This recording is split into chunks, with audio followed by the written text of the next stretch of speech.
This Sunday, my interview with Vice President Kamala Harris. The Vice President opens up on the threat posed by election deniers. I think that we have to admit that there are attacks from within, and we need to take it seriously. On the rightward shift of the Supreme Court. I think this is an activist court.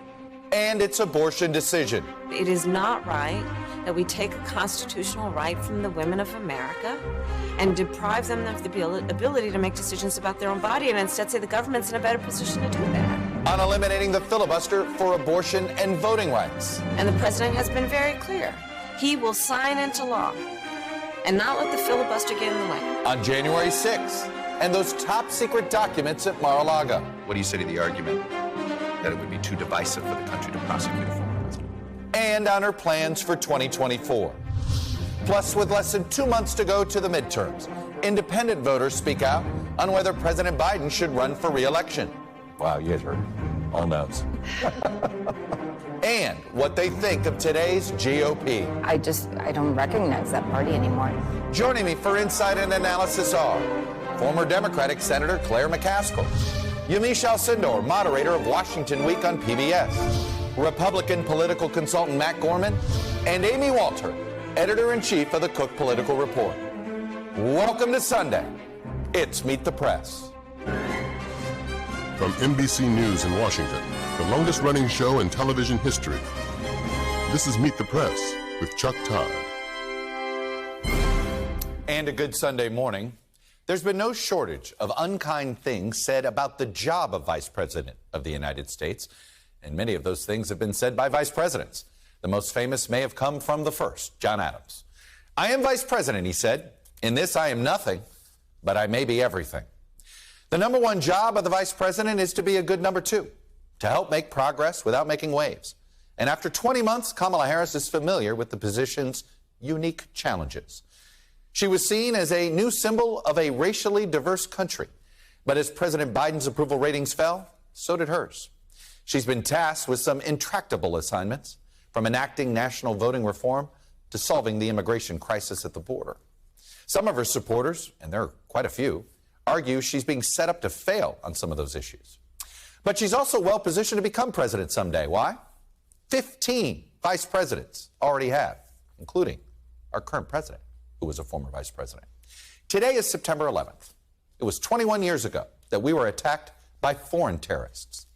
Not quite 20 years after 9/11, the Capitol came under attack from domestic terrorists. With the 9/11 anniversary in mind, I sat down with Vice President Harris on Friday at the Johnson Space Center in Houston. She was there to talk about the space program in general and to speak with some astronauts on the International Space Station. I began by asking the Vice President about how, over 2 decades, our focus has had to shift from foreign terror to the threat from within. I think it is very dangerous, and I think it is very harmful, and it makes us weaker.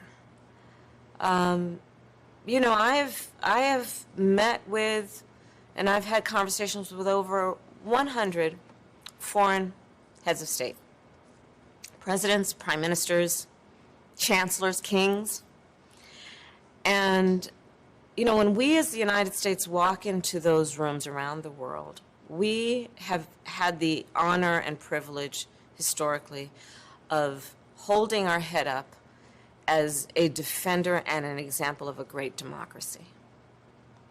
And that then gives us the legitimacy and the standing to talk about the importance of democratic principles, rule of law, human rights.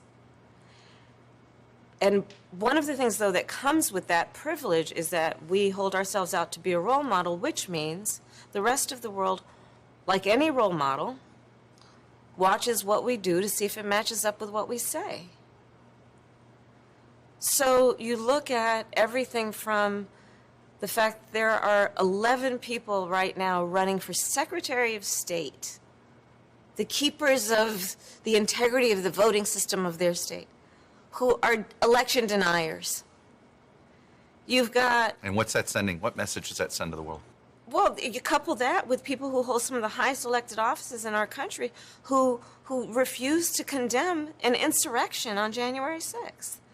And I think what it sends is a signal that causes people to question, hey, is America still valuing what they talk about? which is the integrity of democracies, which means protecting rule of law and the sanctity of these systems and speaking up when they are attacked. And I'm very concerned about it, Chuck. I'll tell you, I'm very concerned about it because there are so many issues going on in the world that I think require, at least how we as Americans have traditionally thought about what is right, what is good, what should be fought for, what should be human ideals, and certainly the ideals of democracies. And I think that through the process of what we've been through, we're starting to allow people to call into question our commitment to those principles. And that's a shame. Nearly 70% of Republicans don't believe that the president and yourself won the 2020 election legitimately. Do you think you'll ever be able to change their minds? I find that polling interesting, and I'm going to tell you why. I'm traveling the country. We're here in Houston. I was in, North Carolina. I've been traveling all over the country. I don't find that.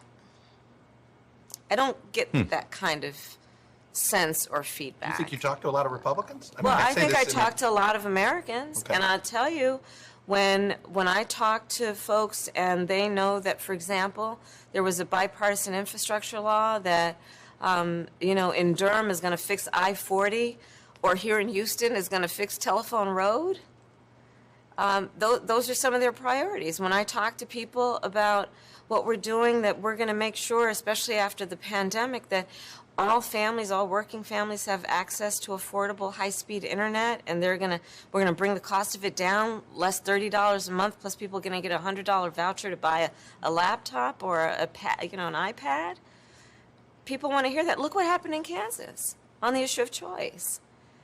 People whoever they voted for in the last election or in the next, stood up and said it is not right that we take a constitutional right from the women of America and deprive them of the ability to make decisions about their own body, and instead say the government's in a better position to do that. You say you take issue with this idea that there are 70%. Do you think I just don't experience that. You don't experience it. You don't know if they exist? I think that. Or do you think they just say it? I would not dare tell anyone what they should think. I'm just telling you that I do believe that when it comes down to the things that wake people up in the middle of the night, that worry them about their future, about their family, about their children or their parents, most of those issues they think of not through the lens of the party with which they're registered to vote. What is a semi-fascist? Listen, I think that let's not get caught up in politicizing the fact that most people in America know that it is not helpful to our country when we have people who are denying elections or trying to obstruct the outcome of an election where the largest number of people in our country voted for the President of the United States. And when we look at where we are, I think that we have to admit that there are attacks from within, to your first question, and we need to take it seriously. And we need to stand up together, all of us, and think of this not through partisan lens, but as Americans. I think back to the president's inaugural address, and he said the following: politics need not be a raging fire destroying everything in its path. And then I think about the language construction he used with semi-fascist. And I understand the dilemma. You got to call it out in order to bring the country together. But it's hard to do both at the same time, isn't it? Well, here's the thing. Let's talk about our president for a moment. Joe Biden has spent his entire career, it is on for all to see, working across the aisle. His whole career, sometimes he's been criticized for believing in bipartisanship, for believing in compromise, for believing in working across the aisle, finding common ground. His whole career has been that. But there are moments in time when we have to also agree, all good people who care about our country, that there are those who right now are vividly not defending our democracy. And I think we want that our commander-in-chief that the President of the United States will speak up and raise the alarm about what this means to our strength and our future, much less our integrity. I'm curious, when you see the Democratic Party and some parts of the party funding ads to promote some of these election deniers in primaries, whether it's Michigan, the high-profile race there, Illinois, Colorado, New Hampshire, it looks like a cynical, a little bit cynical. And the president went out of his way to say there are good Republicans here. Should you leave the good Republicans alone in a primary? Is the Democratic Party making a mistake here by those people could win if you're not careful? I mean, listen, I'm not going to tell people how to run their campaigns. I ran in terms of statewide office. Would you have done this? Would you have done this? Is this something you'd be comfortable with? I'm not going to tell people how to run their campaigns, Chuck. I ran for a statewide, for Attorney General, re-election, won both times, for Senate, won that race, and I know that it is best to let a candidate, along with their advisors, let them make the decision based on what they believe is in the best interest of their state. I'm not going to tell people what to do. You're not worried that this reflects poorly on the Democrats? I think that what we have to focus on is that in 60 days as of this interview, in less than 2 months, we are looking at a midterm election in which so much is on the line. Take, for example, the issue of choice. The United States Supreme Court in the Dobbs decision just took a constitutional right that had been recognized from the women of America, from the people of America. Well, how does that relate to the midterms? Our president has said he will not let the filibuster get in the way. If the Senate, through a majority vote, votes to pass the Women's Health Protection Act, he will sign it into law. You know what that means? In the midterms, we need to hold on to the Senate and get 2 more. And then we can put into law the protections of Roe v. Wade. Everything is on the line when you think about the millions of women and people in America who care about them, who understand the significance of protecting a woman's right to make decisions about her own body instead of her government telling her what to do. 52 Senate seats or more. Legislative filibuster gone, or just on this issue? The president has been clear on this issue and on a very important issue in addition to that important issue, which is voting rights.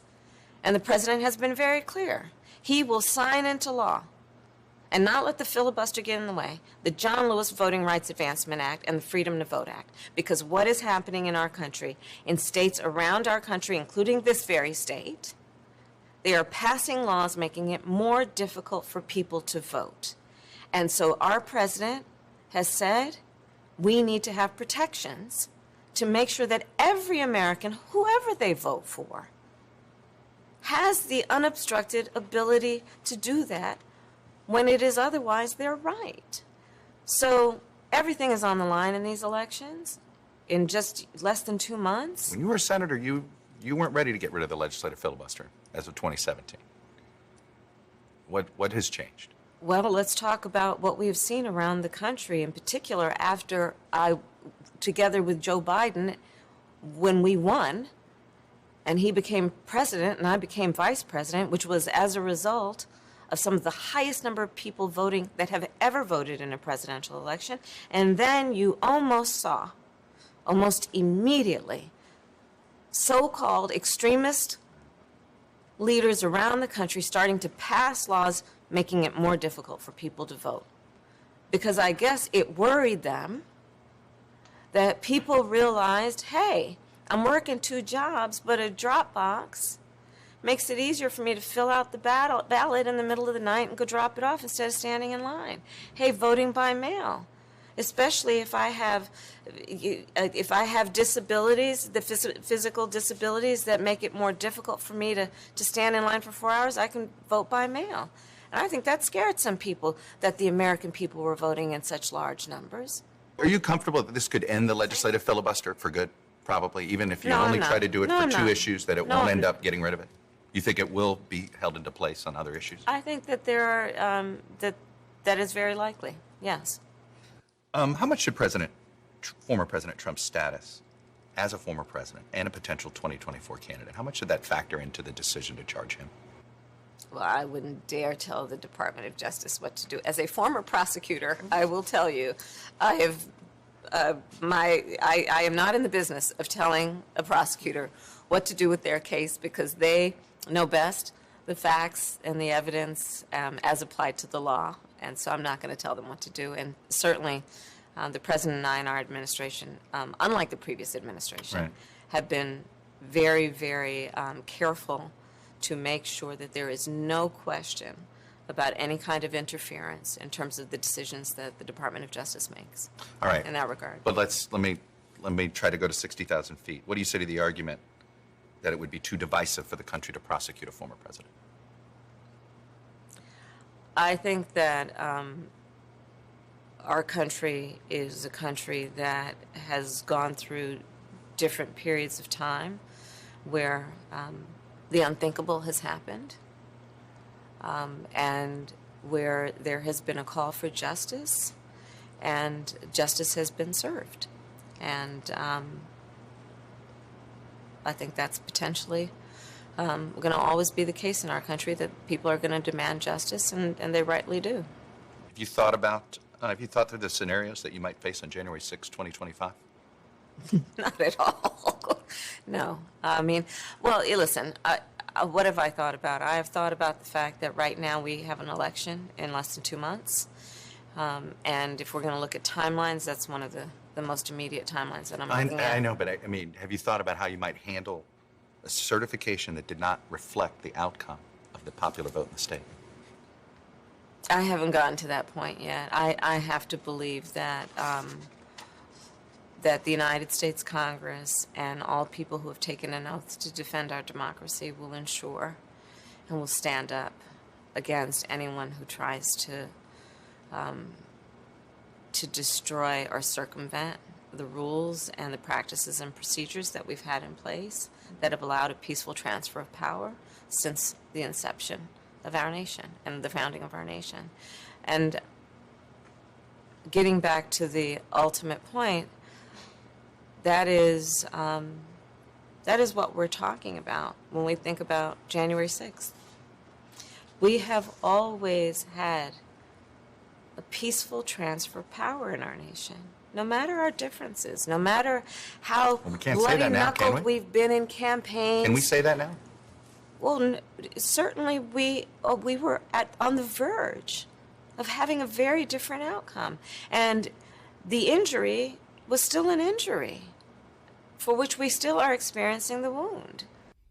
When we come back, more of my sit-down with the Vice President, including what she thinks of the Supreme Court after the overturning of Roe v. Wade. I think this is an activist court. What does that mean? Welcome back. Returning to my sit-down with Vice President Harris. We talked about the Supreme Court with its now 6-3 conservative majority. In its last term, the court expanded gun rights, limited the government's power to regulate greenhouse gas emissions, and, of course, eliminated the right to an abortion. When I asked the Vice President about her views in the court, she had a ready answer. We have some polling that shows confidence in the Supreme Court is at its lowest level that we've measured in over 20 years. How much confidence do you have in the Supreme Court? I think this is an activist court. What does that mean? It means that we had an established right for almost half a century, which is the right of women to make decisions about their own body as an extension of what we have decided to be the privacy rights to which all people are entitled. And this court took that constitutional right away. And we are suffering as a nation because of it. That causes me great concern about the integrity of the court overall, especially as someone who my life was inspired by people like Thurgood Marshall, the work on that court of Earl Warren, to bring a unanimous court to pass Brown v. Board of Education.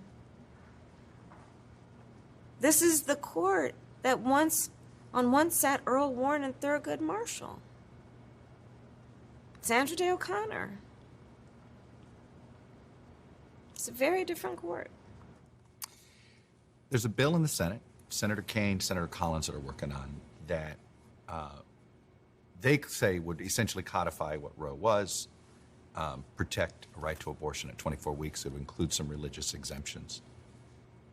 If that's the bill that can pass the Senate, you okay with it? I'd have to read it and see. The details obviously matter. Some abortion rights groups have not been as high on it as the other bill that didn't get Susan Collins' support. This one should get Lisa Murkowski and Susan Collins. Is it more important for the Senate to find some Republican votes here? Ideally, we codify Roe. We put into law a protection for what I believe is a constitutional right for women to make these decisions, and it would be bipartisan. Ideally, yes, it would be bipartisan. Do you believe the government should put any limit on abortion? I believe government should not be telling women what to do with their bodies.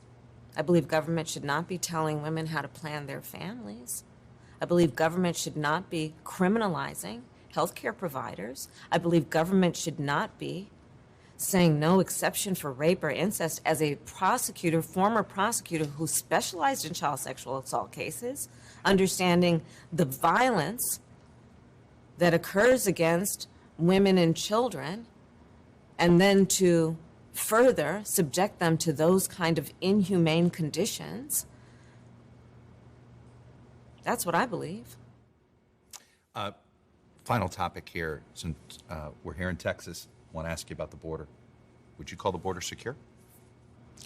I think that there is no question that we have to do what the President and I asked Congress to do. Is the first request we made. Pass a bill to create a pathway to citizenship. The border is secure, but we also have a broken immigration system, in particular over the last 4 years before we came in, and it needs to be fixed. We're going to have 2 million people cross this border for the first time ever. You're confident this border is secure? We have a secure border in that is a priority for any nation, including ours and our administration. But there are still a lot of problems that we are trying to fix, given the deterioration that happened over the last 4 years. We also have to put in place a law and a plan for a pathway for citizenship for the millions of people who are here and are prepared to do what is legally required to gain citizenship. We don't have that in place because people are playing politics in a state like this and in Congress.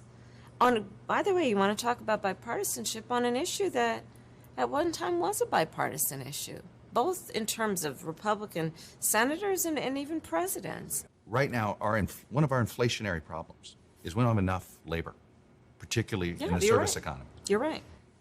A solution on immigration reform that increased particularly lower wage labor could actually have an impact on lowering inflation. How is that not the motivating force to get something done here? I do believe that for all reasonable people are motivated and desirous that we would get something done. I think a big part of the problem, though, is that there's been political gamesmanship with this issue. It's suggesting that it's a zero-sum game.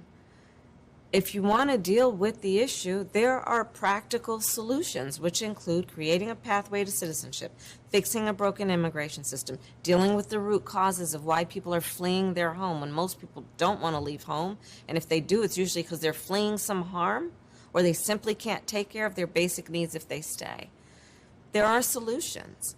And sadly, this has become such a partisan issue instead of something where we work on it together, agreeing that what we're doing is not working as a nation. It's not working. Yes, there is more to come, including Vice President Harris's plans for 2024. But when we come back, we're going to take a break and get some reaction from our panel to this interview, so stay with us. Welcome back. Panel is here. Yamiche Alcindor, moderator of Washington Week on PBS. Amy Walter, the editor-in-chief of the Cook Political Report. Republican political consultant Matt Gorman, and former Democratic Senator Claire McCaskill. Welcome all. So I'll shut up. Yamiche, initial reaction to the interview.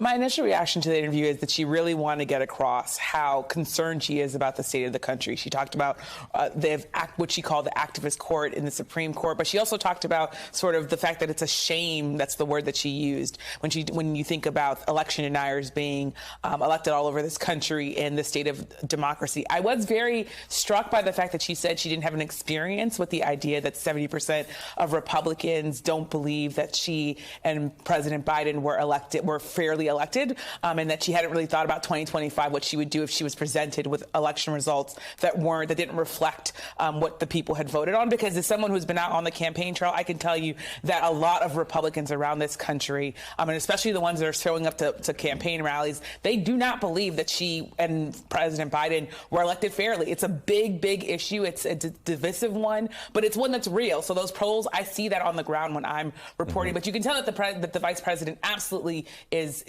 really concerned about that and hopes that this country can figure out how to move forward. Yeah, but doesn't that also, it melds perfectly with the case that President Biden is trying to make in this election, which is the folks who do believe that the election was stolen or overturned, they are a minority. We are bigger than they are, right? Uniting the soul of America, that piece of the conversation. So it, in some ways, is a way to react to suggestions that speech was too divisive, right? By calling semi-fascism and MAGA America, we're really separating a very small portion of the Republican Party from the bigger American electorate. That maybe 70% of Americans say they believe this, but I don't buy that. I buy that we're stronger than that. We're more united than that. I got the impression she didn't like having to define semi-fascism. No, and to your point, though, I think it reminded me, and it pointed out that this whole strategy, it seems, from Biden is, the strategy is very ham-handed. He goes and says everyone's a semi-fascist, walks it back. MAGA, well, not everybody's MAGA. And now you have her seeming to walk this back. It's totally incongruous.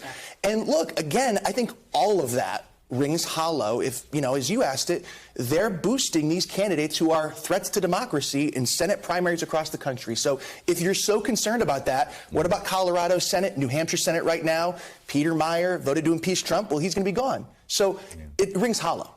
Claire? Well, first of all, I thought she did a terrific job in the interview. I think she has had a rough road to go. I remember distinctly, Chuck, being in the cloakroom in the first 2 years of the Biden vice presidency, and how many of my colleagues were looking down their noses at Joe Biden. Mock him, right? Mocking him, it's a hard job, the vice presidency. It's even harder, I think, if you are a woman in that job who is seen as an opponent by a lot of the insiders in Washington for the presidency. And so there's a lot of chattering behind the scenes of trying to diss Kamala Harris. I think this interview shows that maybe all the dissing of Kamala Harris is way premature. I think she did a good job and stood strong. I want to point out the court stuff, because this was coincidental, but we heard from the Chief Justice, John Roberts, on Friday about this issue of court legitimacy. You heard what she called the court. Here's his defense. The court has always decided controversial cases. The decisions have always been subject to intense criticism, and that is entirely appropriate. But I don't understand the connection between opinions that people disagree with and the legitimacy of the court. Claire, I'm going to let you go first on this one. This is one you're like, I guess he did not follow the confirmation process. He's so out of touch. I mean, this interview shows why the numbers for the Supreme Court are so bad. For him to say something like that, he just doesn't get it. You don't take away a right that has been around for 50 years, and then you don't have a party go to the extremes of trying to make sure rape victims have to have forced birth. You don't do all that and not have it splash back on the Supreme Court. And they all said they respected precedent when they were confirmed. I heard them. America heard them. Clearly, they didn't. And, you can feel me getting angry at John Roberts right now, because he knows better when he says that stuff. He's trying to defend the court, and I do think it gets harder and harder for him. It does. And look, that was his mission when he came in. He wanted to try and depoliticize the court. But look, is the court depoliticized, more politicized, or are we? If we had upheld Roe, if the court had upheld Roe, you wouldn't be hearing that. I think activism really is lying in the eye of the beholder right now. And we're in a situation where if you don't like it, then it's really not about the decision. It's about the legitimacy. Is court, by the way, is court a better issue than abortion specifically? Is court a better issue than abortion? I will say that when I talk to women out on the campaign trail, they're both attacking the court and attacking the fact that they feel like they do not have the rights to their bodies that they had for 50 years. And I'm talking about Republican women because I've been surprised at the number of Republican women, especially young Republican women, who have come up to me and say, I voted for President Trump, former President Trump, but I now feel like this big government is in my doctor's office, and I will now for the first time be voting for a Democrat. I've heard that in Ohio, in Missouri, in Michigan, and other places, because women in this country, I feel this passion and this anger from them, and it cuts across political lines. Well, that's the thing. We've been throwing around the term pro-life and pro-choice forever without These are really, meaningless. They are meaningless. They are meaningless labels now. The number of women that I have heard too who say, well, I'm pro-life, but I didn't think that meant no exceptions. I, of course, wanted an exception for that. Or I'm and even pro-choice. I'm pro-choice, but I do also believe in some of these restrictions, right? There should be some sort of framework here. So I think, again, we've been debating this in a way that voters don't talk about it. Yeah, do you think the GOP's got to change how they're talking about this? I don't think it's an issue into 2020 at all. I mean, I talk to Republicans every day who see these internal polls. It is not in the top 4 of issues. Even look at your poll last month. It was 8%. It was under climate change. Don't you think democracy, though, is sharing some of those? Those who are concerned about the abortion decision maybe are in the democracy category? I don't know how the question was phrased, but I think with abortion and threats to democracy, we tend to connote it with, okay, it's Democratic base, angry at Trump, or it's pro-choice, angry at the decision. Not necessarily the case. That could be a single-issue voter on abortion who's so thankful, pro-life, or folks in the Republican base being Biden's on the way to socialism. I can just say that as someone who's been out on the campaign trail, even if you ask a voter right now about health care or about the state of democracy, abortion comes up 90% of the time. And I think that to say it's not an issue, I think is very interesting to hear, because just as someone who's out there reporting, abortion is absolutely an issue, along with inflation, along with the issues. It's not I hope Matt keeps saying that everywhere he goes, that abortion really isn't an issue in this election. I think it is exactly what infuriates women when they hear that. When you're asking a poll what's the most important issue, you may not be comfortable saying abortion, but if you say to a woman, we are now in your state, like they are in my state, forcing incest victims to give birth, when you are having doctors having to make life and death decisions around whether they go to prison or whether they take care of their patient, that is motivating voters, and it will in November. All right, I think an underrated headline from this interview is her declaration on the filibuster. Do you think 2 seats, it's dead? I think the filibuster is on life support. And I think if the Democrats pick up more seats, I think it will probably go away. And frankly, I think it'll probably go away if the Republicans take control. Do you concur with that? I mean, they should change the filibuster right before the election. The polls look pretty good for Republicans. It could, but I think it'd be a massive mistake because, again, they overreach on this and the pendulum goes right back. And without a filibuster, Republicans will take back the Senate. Amy, we know how this town works. Yep. You can take it away for 2 issues. The other side's going to say, forget it. All of it. I mean, it just feels like... This idea that there's a carve-out, that is impossible. It's either there or it's not there. All right. When we come back, we're going to get a little hint at Vice President Harris's plans for 2024 and beyond. Stay with us. Welcome back. There is always speculation around a Vice President of the United States that he or she would like to lose the word vice from their title and become president someday. Kamala Harris is no exception to that speculation, particularly since Joe Biden is the oldest president in American history. So naturally, I asked her about what she sees as her future. 2024. Should we expect some form of an announcement from the president and yourself after the midterms, right after the midterms, in a tradition, sort of that traditional time frame? You're talking about the election? The election, yeah. Listen, the president has been very clear that he intends to run again. And if he does, I will be running with him proudly. Why do you say probably? I said proudly. Oh, proudly. I'm Yes. sorry. I thought I heard probably. You know, I don't want to get that. That would create Proudly. Proudly. Proudly. I'm very proud to be his vice president. There is no job description technically other than tiebreaker vote in the Senate, which you're now the record holder.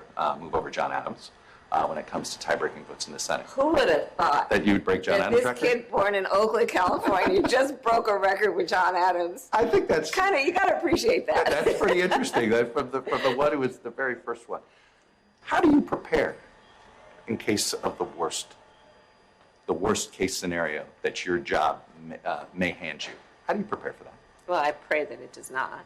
And listen, I think that there is no question that the role and the responsibility of vice president is a very important one. And Joe Biden knows that more than anybody. He and I talk about it. And it is the job of working with the president, doing what I can to be a great partner, to take on and help take on some of the biggest issues that impact our country, both domestically and in terms of foreign policy. And so that's the work that I do. So that has been the work of meeting with over 100 heads of state around various issues, be it Ukraine or what we need to do around our space program. So that is the work of vice president, and it is important, and it is something that I take very seriously. I want to ask you one final question, and it's a little off the beaten path, but it's about Jackson, Mississippi. Yeah. Okay? And it's more of a, here we are, the United States of America. Yeah. This is a capital city of one of our 50 states. And it's tragic what's happening. And there's no, and It's look, tragic. state, city, federal, everybody's let these people down, haven't they? Well, I've talked to the mayor, Lumumba, and the president has talked to him, and we have the governor there has declared a state of emergency. FEMA is sending Well, everybody's in. trying now. And, But isn't that the frustration? Well, It's now. However, it is a Jackson, Mississippi that is an example of why we were pushing for the infrastructure law that now is the law of the land, so that we are sending billions of dollars to places like Jackson to upgrade what is a decaying infrastructure across our country. And so help is coming, because we actually came into office knowing that generations of leaders have been talking about fixing America's infrastructure and failed, and we actually got it done. You can see my entire interview with Vice President Kamala Harris without edits, including what she says about her relationship with President Biden. That'll be on our website, meetthepress.com. Also, we have another programming note for you. We are running Season 4, a marathon of our half-hour magazine show, Meet the Press Reports. That will begin today at 6 p.m. Eastern on NBC News Now, so check that out. And good news, Season 5 of Meet the Press Reports premieres this Thursday at 10:30 Eastern on NBC News Now. When we come back, independent voters will likely hold the key to November's midterm elections, particularly in the state of Arizona. Up next, I spoke to some of those Arizona independents. They shared their thoughts on President Biden and a Republican Party that's increasingly in Donald Trump's image. Welcome back. Panel is back with us. I had a pretty busy week. Before I flew to Houston to interview Vice President Harris, I went to the battleground state of Arizona to report on the many races there this November. In some ways, this is sort of the center of election denialism on the GOP side of things. And with more than 70% of voters we've polled saying the country is on the wrong track, it wasn't surprising to hear these Arizona independent voters feeling pretty sour about the state of our politics. Here's what they had to say about the Republican Party. As a whole, I don't recognize that party anymore. What they're really promoting is not effective programs or strategies to fix our problems. They're promoting distrust. A more perfect union, that necessitates compromise and discussion and listening, and I don't see that from a lot of the candidates on the ticket. You know, Amy Walter, I came away, this is, Arizona's fascinating. First of all, these voters were almost more focused on the Secretary of State race with me than they were their Senate race or their gubernatorial race on that front. But I came away believing Mark Kelly is stronger than I thought, and so is Carrie Lake. Right. And it's being on television, as she Kari Lake being a former TV anchor for, 20 years. Yeah. There is a sense from voters that I know this person and whatever is being said about them and attack ads, et cetera, well, maybe that's true, but maybe it's just politics. She can't be like that because she's been in my living room for the last 20 years. So she has a benefit there.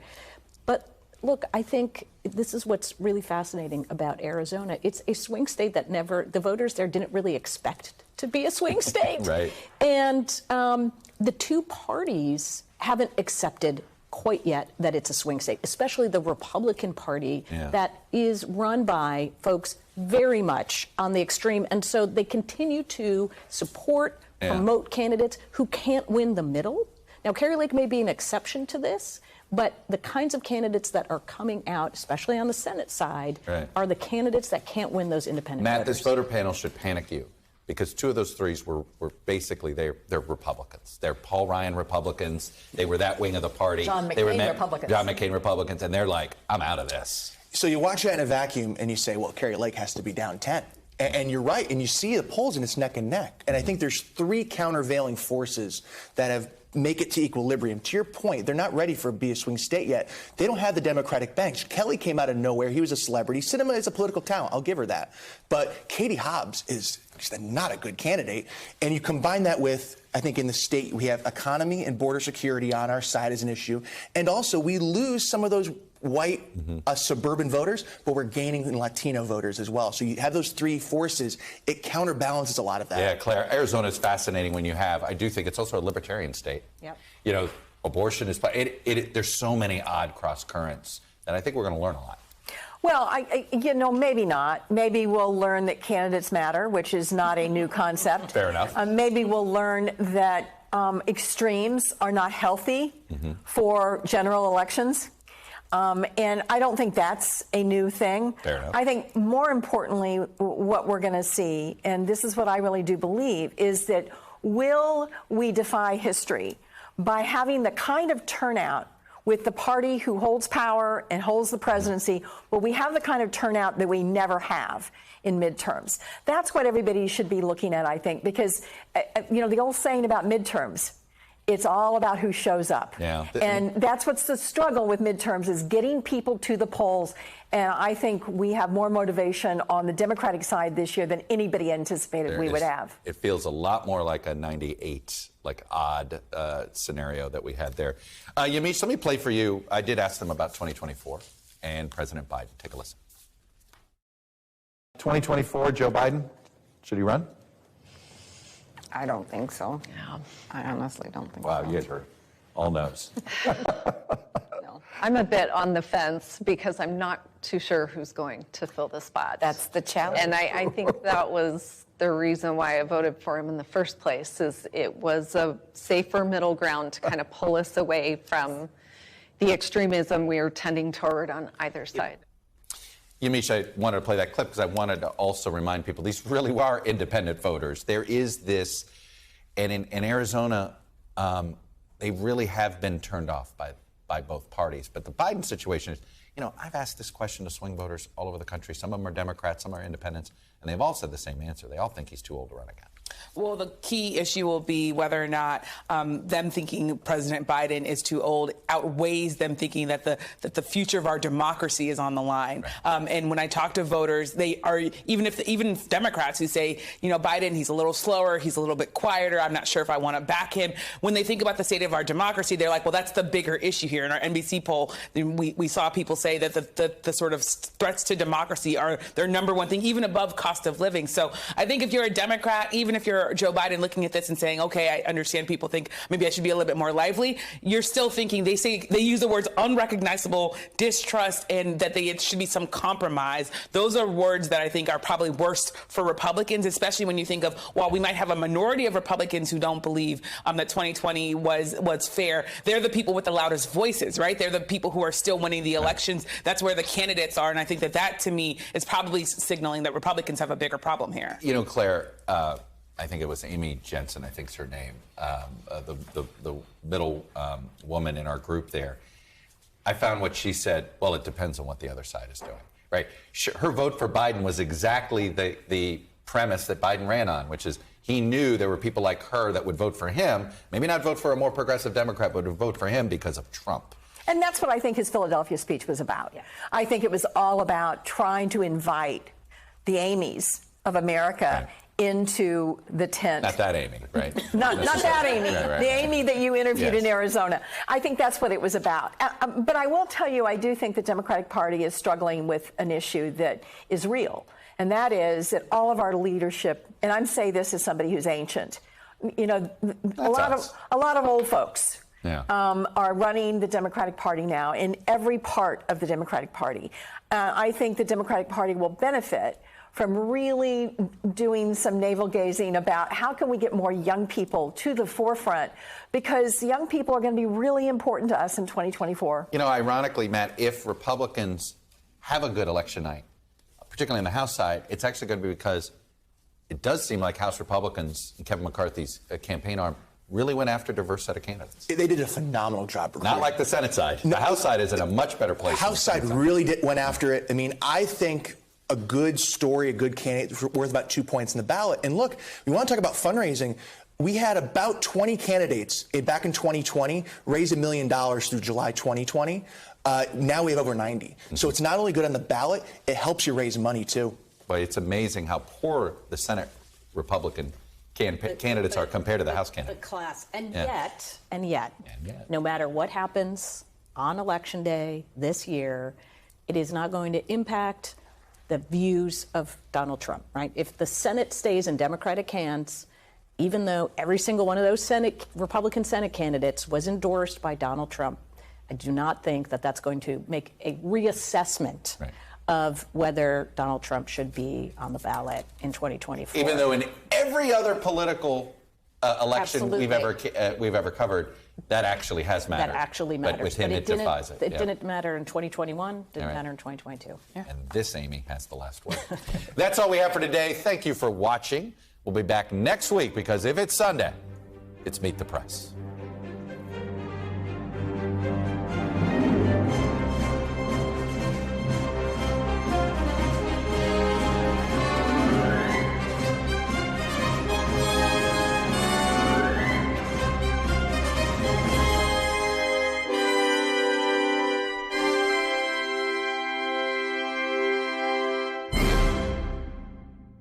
The Meet the Press Chuck Todd Cast, free wherever you get your podcasts. Thanks for watching our YouTube channel. Follow today's top stories and breaking news by downloading the NBC News app.